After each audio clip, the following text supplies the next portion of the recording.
Mais, à part un match de foot, il n'y avait pas de contenu dans le jumelage.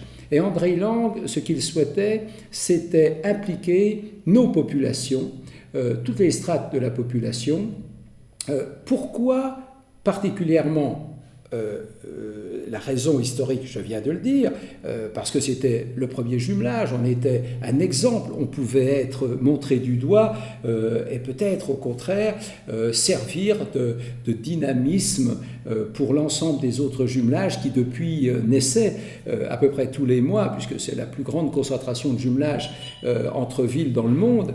Mais aussi, il y avait un aspect qui, moi, en tant qu'archiviste, m'avait plu, c'était 400 ans de présence wurtembergeoise sur le siège princier de Montbéliard. Et pendant 400 ans, la famille de Wurtemberg va développer avec la société montbéliardaise une osmose. Et donc, tout ce climat historique dans lequel on pouvait puiser 1000 exemples de relations entre la France et l'Allemagne, était un autre alibi pour qu'on se rapproche encore plus de nos amis allemands. Et évidemment, le jumelage était le canal intéressant pour ça, qui allait ouvrir des portes probablement. On va me demander d'organiser la direction de la culture et du patrimoine.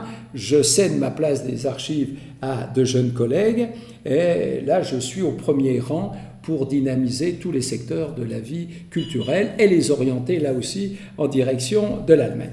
Il y avait la base, je l'ai déjà évoqué, de l'histoire et peut-être améliorer encore, y compris la connaissance que les Montbéliardais pouvaient avoir de leur passé allemand et alémanique en étendant ces échanges et travaillant avec des chercheurs, avec des techniciens, des ingénieurs allemands qui allaient nous expliquer et nous montrer des grands chantiers. Et c'est comme ça qu'est né ce projet que j'ai pu faire labelliser au Conseil de l'Europe de la route, de l'itinéraire culturel Heinrich Schickhardt.